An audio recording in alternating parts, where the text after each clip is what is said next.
Hello সবাইকে, কেমন আছো? আশা করি অনেক ভালো আছো, সুস্থ আছো। নতুন একটা ভিডিওতে তোমাদের সবাইকে অনেক স্বাগত জানাচ্ছি। সকালবেলা ঘুম থেকে উঠে সকালের সমস্ত কাজকর্ম হয়ে গেছে। আজকের ভিডিওটা একটু লেট থেকে স্টার্ট করছি। আর অনেকটা তাড়াতাড়ি করে ঘুম থেকে উঠেছি যদিও, কিন্তু তারপরে উজ্জ্বলকে স্নান-দান করাতে হয় তো ওই জন্য একটু টাইম লেগেছে। আর দিদিভাইরা এসে সমস্ত কাটাকুটি করে রেডি করছিল। তো আমি বললাম দাঁড়াও, একটু পরে আসছি। মা আর মানে বড়দি এসছে আর ছোটদি ভাই না, সরি মা। ছোটদি আসতে পারেনি, ব্যস্ত ছিল। বড়দি আর মা মিলে কাটাকুটি করে নিয়েছে। তো আজকে রান্নাবান্নাটা দাদার বাড়িতে হওয়ার কথা ছিল, কিন্তু তারপরে বলল যে থাক, আবার ভাই যেতে পারবে না, ওই বাড়িতে আবার করব, আবার খাবার নিয়ে টানাটানি। তো এই বাড়িতেই করা হোক। আসলে আজকের মানে খাওয়া দাওয়াটা দাদার বাড়ির পক্ষ থেকে, মানে দাদারাই খাওয়াচ্ছে আর কি। তো কিছু স্পেশাল কারণ আছে, তো সেগুলো না হয় নাই বললাম। আর এবার স্পেশাল বলতে সেরকম স্পেশাল কিছু নয়, মানে এমনি সবাই মিলে মানে আলোচনা করা হয়েছিল একদিন বিরিয়ানি খাওয়া হবে, এই আর কি, আর কিছু না। তো তারপরে এদিকে আলুটা ভেজে নিচ্ছি, পেঁয়াজের মানে বেরেস্তাটা ভেজে নিলাম, আর এখানে এবার আলুটা ভেজে নিচ্ছি।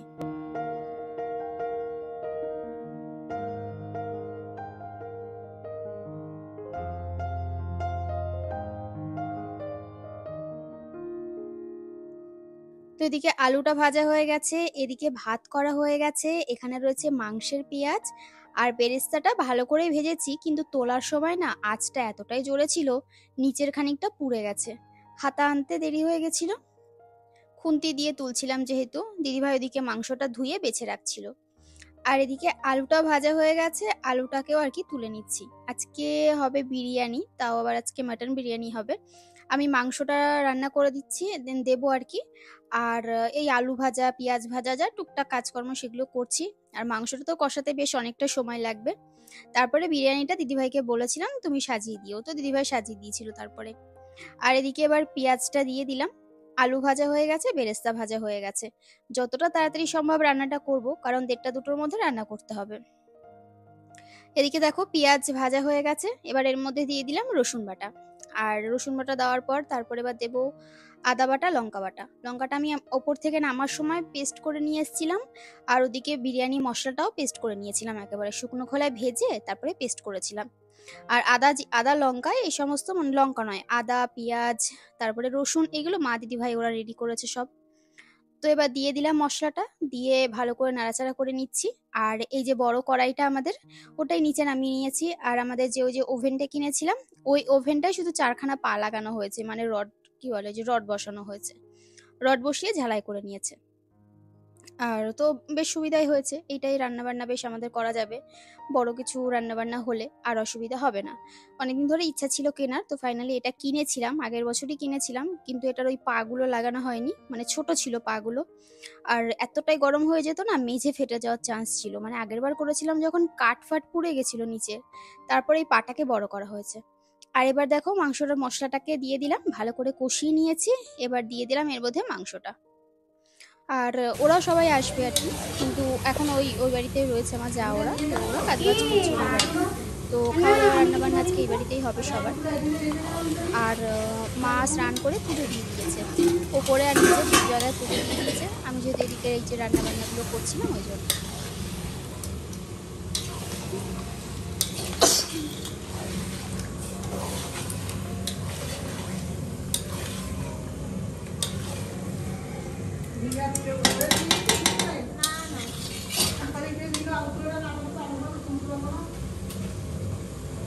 ওখানে রাখিনি, আমি সিঁড়ির ওপরে রেখেছি।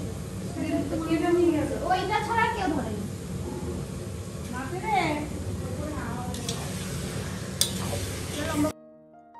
মাংসটা কষাতে কষাতেই অনেকটা লেট হয়ে গেছিল, কারণ মাংস একটু বড় বড় পিস করেছিল। আর তারপরে মানে মাংসটা না গলতে চাচ্ছিল না, কেন জানি না, অনেকক্ষণ ধরে কষিয়ে কষিয়ে তারপরে মাংসটা রান্না করা হয়েছে, না হলে আরো আগে হয়ে যেত।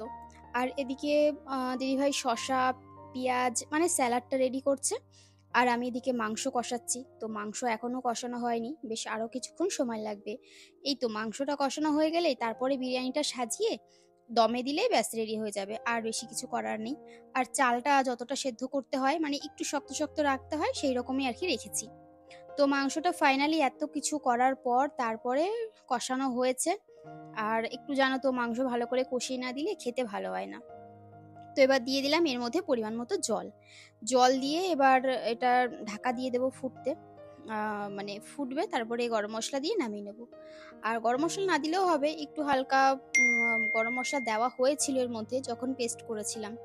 তো এদিকে আমরা বিভিন্ন রকম কথাবার্তা বলছি নিজেদের মধ্যে, ইয়ার্কি চলছে, হাসাহাসি চলছে, সেই সবই আর কি করছিলাম সবাই মিলে। আসলে জানো তো একসাথে সবাই হলে কত আনন্দ ফুর্তি হয়। তো এগুলোই আর কি কথা বলছিলাম, মজা করছিলাম সবাই, কতদিনের কথা জমে রয়েছে, বিভিন্ন রকমের টপিক নিয়ে আলোচনা করছিলাম। তো ফাইনালি এদিকে মাংস রেডি হয়ে গেছে, একদম টকবক করে ফুটছে। আলুটাকেও দিয়ে দিয়েছিলাম, ওই যে বিরিয়ানি যে আলুটাকে না মানে ভাজা হয়েছে কিন্তু আরেকটু শক্ত শক্ত ছিল, দমে দিলে পুরোটা হয়ে যেত। তো মাংসটা কিছুটা এখান থেকে কেটে নিয়ে তারপরে এই অর্ধেকটা মাংসের মধ্যে এবার রাইসটা দিয়ে এবার স্টেপ বাই স্টেপ যেভাবে সাজানো হয় সেভাবে দেওয়া হবে। আর ঝোলটার ওপর থেকে দেওয়া হবে না, ঝোল বা মাংস এটা একদম নিচেই থাকবে। যখন কাটা হবে তখন মানে দমে বসানোর পর পরে কেটে কেটে নামানো হবে, তখন মিক্স করে দিলেই হবে। তো এবার দিদিকে বললাম তুমি সাজিয়ে দাও, দিদিভাই এবার সাজিয়ে দিচ্ছে। বেরেস্তা দিল, এবার দিয়ে দিল বিরিয়ানি মশলা, আবার দিয়ে দিল রাইস, আবার এদিকে রাইস দিল, বিরিয়ানি মশলা, বেরেস্তা আর সমস্ত কিছু দিয়ে দিল।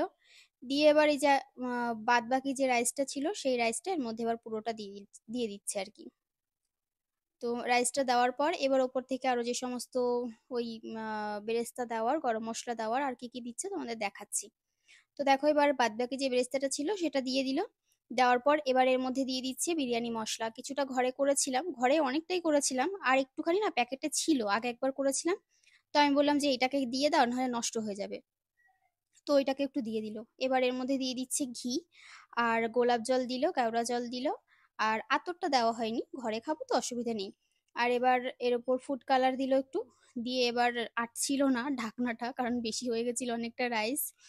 তো তারপরে মানে কড়াইয়ের তুলনায়, তারপরে ওটাকে আটকালো কোনো রকম ভাবে, দিয়ে এবার ও জল ফোটাতে দিয়েছে।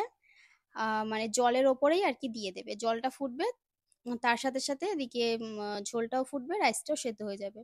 তো এদিকে দেখো যে জল ফোটাতে দিয়েছে, আর এবার এদিকে রাইসটাও সেদ্ধ হয়ে গেছে, মানে আর মানে বিরিয়ানিটা রেডি হয়ে গেছে আর কি। তো এবার ওপরে আসলাম, ওপরে এসে আমি স্নান করবো আর কি, স্নান করে যাইনি নিচে, কাজবাজ সেরে তারপর একটু হাত মুখ ধুয়ে নিচে চলে গেছিলাম চেঞ্জ করে।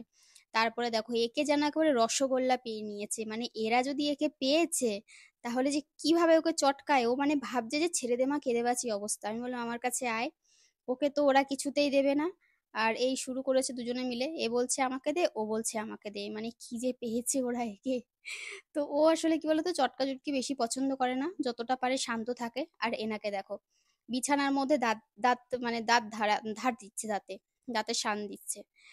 আর এদিকে বিরিয়ানি কমপ্লিট হয়ে গেছে, স্নান করে নিচে আসলাম। তো দিদিভাই এদিকে বিরিয়ানিটা কেটে কেটে সবাইকে দিয়ে দিচ্ছে।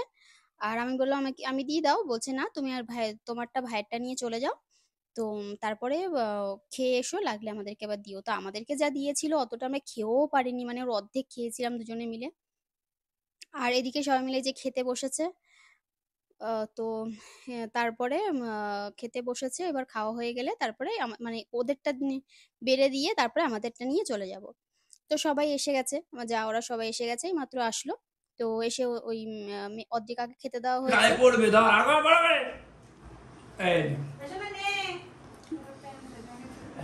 দেখ কেমন হচ্ছে খেয়ে দেখো। এ বাবা অর্ধেকটা দেখেই চলেছে, তুমি ওকে খাওয়ালে।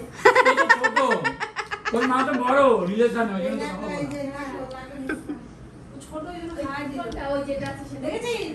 ওমা আমার মেয়ে তাকাইনি। ও কি হাসি দিল মানে তোর হ্যাঁ তোর মাকে খাবি দিচ্ছি দেখেছিস, তোর মাকে খাবি দিচ্ছি দেখেছিস। ওই যে ও আমার দিকে আসছে। কে খাচ্ছে দেখি, কে খাচ্ছে? খাও খাও খাও, এ না আগলো এই যে এখান থেকে এখান থেকে একটু ভাত দিও ডোলে দাও। ওমা ওকে একটু সাদা ভাতটা বেশি দিতে পারতে। আমার বিরিয়ানি খাওয়া পড়তো। সাদা ভাত নিয়ে আসো উপর থেকে। দাও আমাকে দাও। একটু সাদা ভাত দাও ওকে।